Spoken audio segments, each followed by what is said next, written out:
Welcome to Formosa Dream Chasers. We're your hosts, Mary Ann and Ching-en. Please join us as we explore the journeys amazing people take in pursuit of their dreams. And get insights from their experiences. Let's hit the road. And get started.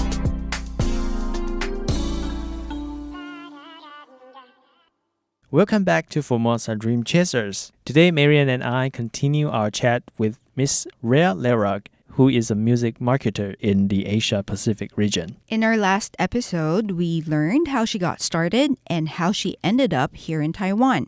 Today, we dive deeper into her work experiences and her advice for those aspiring to work within the music industry. I'm just wondering how the Filipino bands get money to, sustain their career. They work really hard. From experience, they work really hard. So the artists that I know can live off of their music, which is very rare, they do live shows like thrice, 4 times a week. And that's for bands who can pull an audience. But a lot of the bands that I know, they have day jobs, so they can sustain the music that they make. The industry doesn't really pay that well, so you rely on shows, you rely on merchandise. Actually, I'm super curious talking about pay. Since okay. No, because I'm really curious because I'm outside of this industry and you talk about how difficult it is. Yes. So can you give me or our audience an idea what the pay is like in, let's say, the Philippine music scene for bands who are just starting? Yeah. And also like here, because now you have a basis of comparison, and give us an idea of what it's like. I feel like in terms of streaming in general, that's like, it doesn't pay. It pays very little. It pays like cents per stream or something. But I think something I just learned last year, I believe, is that it pays different based on the country you're from, which I didn't know. Oh, wait. It's the country where the stream is coming from. Sorry. I see. That was very new to me. Like if someone streams your song in the US, it pays more than when someone streams your song in the Philippines. Really? Yes, apparently. So that was just a trivia. But in terms of how artists earn, YouTube also, a lot of them are doing that. So digitally, you can earn based on like how many streams and how many views you get. Shows. Yeah, I'm really curious about the shows because, like you said, it really depends on the audience you can pull. Yeah. So, like, okay, go on. So about shows. Shows, a lot of the smaller gigs, like your bar gigs, because it's different in the Philippines. Here we have live houses. In the Philippines, we do the gigs at bars and coffee shops. So a lot of those are gate share. So it depends on how much is earned that night and how many bands are playing. And then usually you divide them, or you give more to the more famous band who build the more crowd, essentially. A lot of the money would come from corporate gigs or mall shows, because malls, I don't know in Taiwan actually, but malls in Manila are corporate and they pay quite a bit of money when they get bands to just perform in their activity centers. So I would say at least 50,000 NT for one show, but definitely could go beyond that. Could go like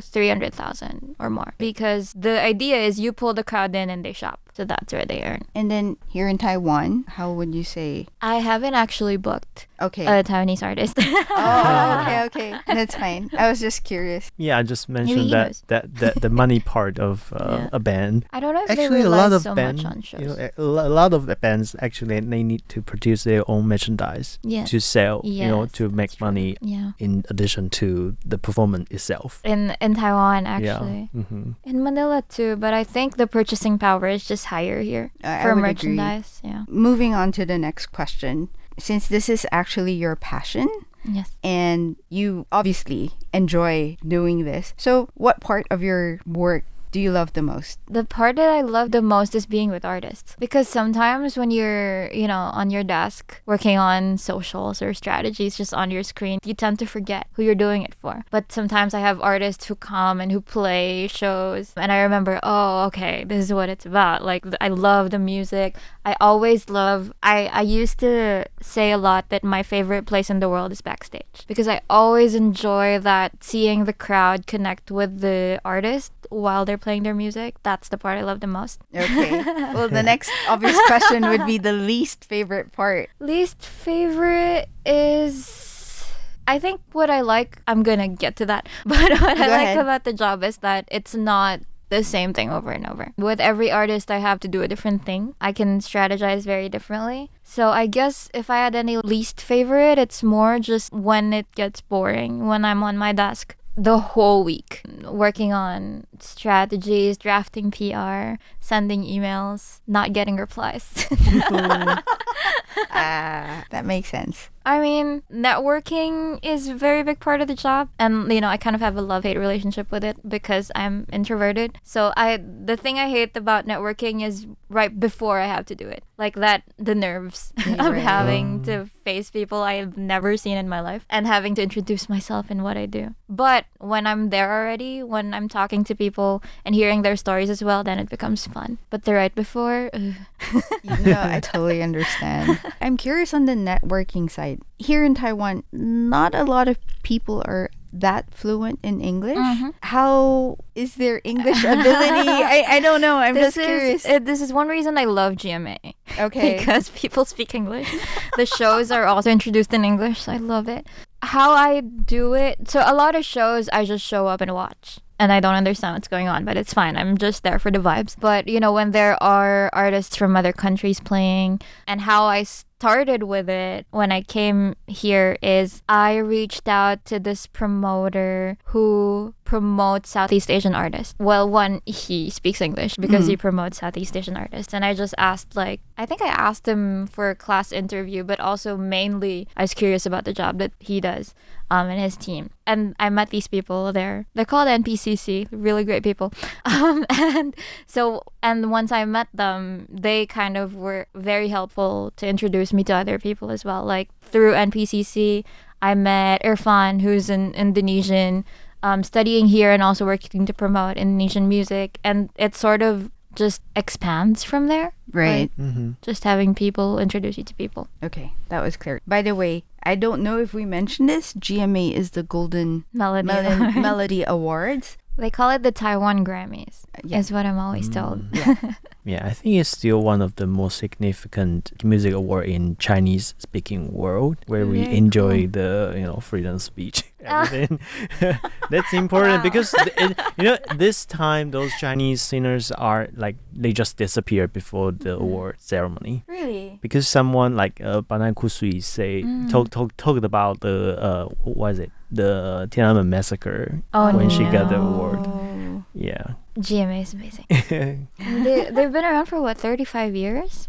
Yeah, it's 35 It's years. GMA 35 this year. Yeah, and because of this show, we are interviewing people to know more about the development of a career. So we would like to know, for people interested in doing the same line of work, what would you suggest they take up as undergrad students? And is there any advice for them you would like to share? Back in the Philippines, I know we have MINT, Meridian International School, where they have music business. That's very new. If I knew about that, no, I probably still wouldn't have.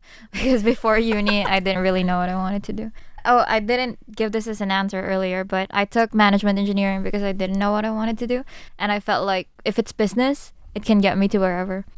Anyway, I can only really share about one undergrad degree in Taipei National University of the Arts.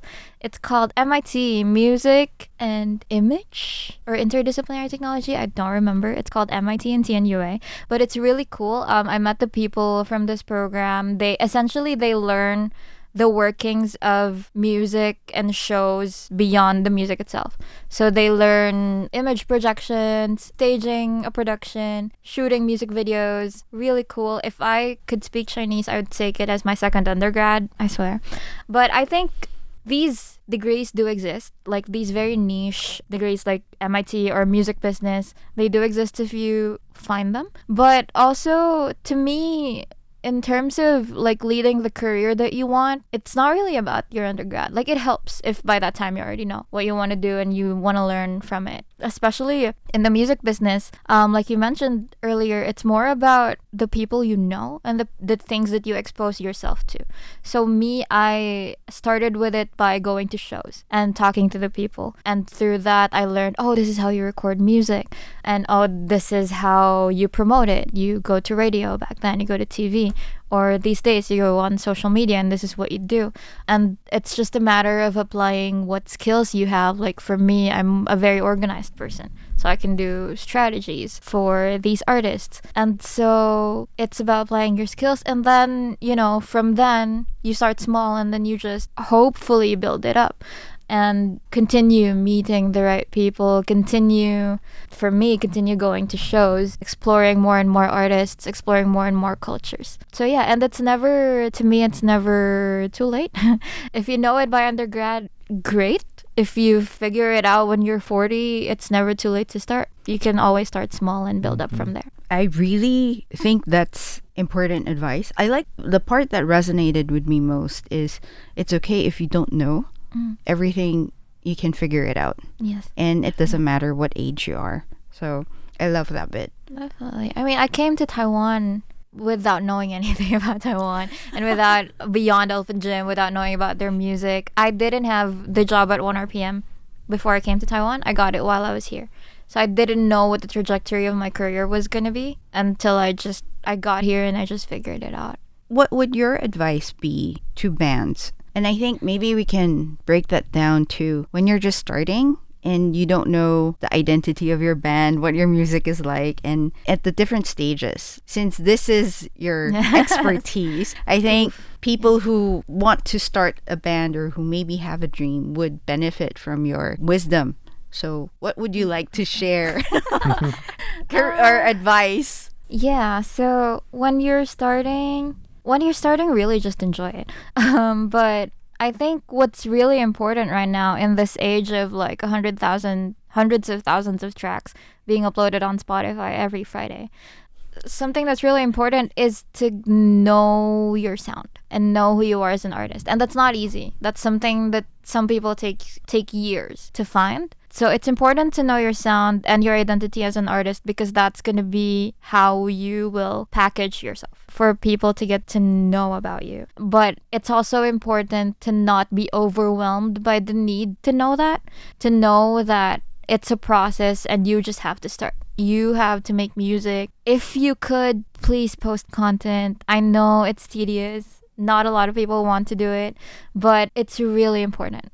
These days, the staple advice is like 2 videos a day, like 10 videos a week. But I try not to impose on artists because I know like it's not easy. But like start making your music, start making your social media accounts, post fun videos, post videos that tell people who you are as an artist, where you're from, what kind of music you make, post covers, post snippets of new songs that you just started to write. Not everything will work out. Maybe some will. Maybe a video that you make right now will get viral 3 years from now. Who knows? But just like you have to go out there and put in the work, because if you're not, and to me, this is the main point of music marketing. Like, you want people to hear your story, but if you're not telling them about it, if you're not putting it out there, how will they know that you exist? Yeah. I was listening very hard. So when you just stopped, I was like, what? No, okay, that makes sense. So in short, basically, you need to not only share who you are, but also your music, and it's a path for you to be discovered by other people. Like, that's why you're telling them to post. Yes. It's to help them and other people post, find them. Make the music. Try not to take 2 years to make an album. The world moves so fast these days. Right. So don't wait for everything to be perfect. As much as you can. I know there are artists who love that though. And if you have the resources, then go for it. But when you're starting out, like what you said. I would say when you're starting out, just go out there and get started. Share it. Yeah. Yeah. Because there are so many people who have so many interests, likes and dislikes, and you'll most likely find even just a few people who are actually into what you're making. But if you're not putting yourself out there, you won't be able to find them. Like, it's a matter of trying and trying until you figure out what works for you and also for your audience, because you will see what they're engaging with. Right. And is there any like free resources for people to go there and maybe learn the skills? Ooh, I'm pretty sure there are a lot on YouTube. I can't really share something specific right now, but video editing, not to promote my previous company, but CapCut is very useful. CapCut is the same company as TikTok. They own it. They released it while I was working there, so we were all required to learn it.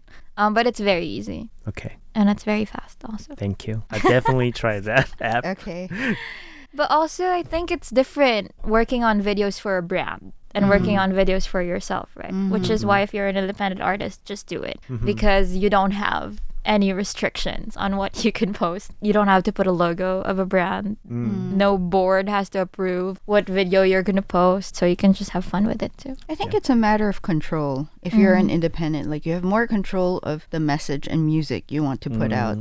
I mean, there's good and bad. There's pros and cons, right? But if you work with a label, like the label will definitely have more resources to be able to support you. So it kind of depends on where you are, I suppose. It also depends on the level of control that you want, like you said, like what you want as an artist, because there are artists who are very protective of their art and their image, and they only want to do what they want to do, and I respect that. So, you know, there are times when I know I can't really work with an artist because I have no value to you, and you know, that's not something I can force into you. So I try to only work with artists where there's a value that I can add. So the next question would be... There's more?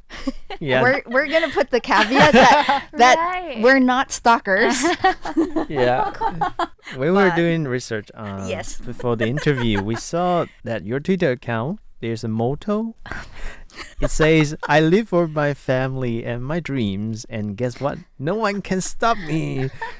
So we also hear that you are also leaving Taiwan soon to travel to Korea. Could you tell us more about this? So the Twitter account is not active anymore. I've been trying to delete that for years, but Twitter won't let me for some reason. I wrote that when I was like 17.